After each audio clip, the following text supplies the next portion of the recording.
नमस्कार शेतकरी मित्रांनो, ग्रामीण भारतातील शेतकरी कर्जाचे वास्तव अल्पभूधारक शेतकऱ्यावर सरासरी 74,721 कोटी त्या ठिकाणी 721,000 त्या ठिकाणी कर्ज आहे. देशातील ग्रामीण भागातील अल्पभूधारक आणि श्रीमंत शेतकऱ्यांची त्या ठिकाणी आर्थिक परिस्थिती अजूनही चिंताजनक असल्याचे चित्र समोर आलेले आहे. केंद्रीय कृषी मंत्री शिवराज सिंग चौहान यांनी लोकसभेत दिलेल्या लेखी उत्तरासह अशा शेतकरी कुटुंबावर सरासरी 74,121 रुपयांचे कर्ज त्या ठिकाणी बाकी आहे. ही माहिती शेतकरी कर्जाच्या वाढत्या ओझ्याची आणि त्यामागील सामाजिक आर्थिक वास्तवाची जाणीव त्या ठिकाणी करून देते आहे. तर याच्या त्या ठिकाणी सर्वेक्षणानुसार संस्थांना कृषी कर्ज वाढवण्यावर सरकारचा भर कसा असणार आहे, कमी व्याजातील कर्जाचा आधार कसा असणार आहे, याची सविस्तर माहिती आपण आजच्या व्हिडिओच्या माध्यमातून जाणून घेणार आहोत. तर बघा, सर्वप्रथम शेतकरी मित्रांचं आपल्या यूट्यूब चॅनल मराठी साईट या यूट्यूब चॅनलमध्ये स्वागत आहे.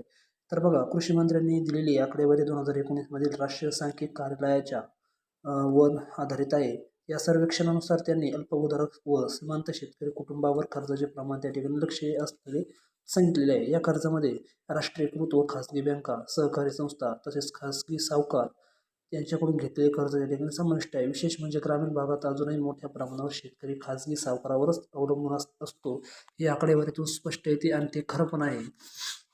शेतकऱ्यांची खासगी कर्जावरील अवलंबित्व कमी करण्यासाठी सरकारकडून संस्थात्मक कर्ज वाढवण्याचे प्रयत्न देखील सुरू आहेत. त्यासाठी बँकांना दरवर्षी कृषी कर्जाची उद्दिष्टे दिली जातात.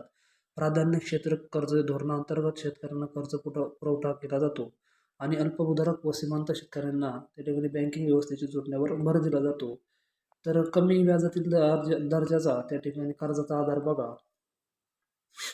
KCC अंतर्गत ही व्याज सवलती मिळणार आहे. म्हणजे मॉडिफाईड इंटरेस्ट सबव्हेन्शन स्कीम अंतर्गत त्या ठिकाणी KCC वरील अल्पमुदतीच्या कर्जावर 60% व्याज दर लागू केले जाणार आहे. बँकांना 1.5% व्याज अनुदान, शेतकऱ्यांनी वेळेवर कर्ज फेडल्यास अतिरिक्त 3% सवलत.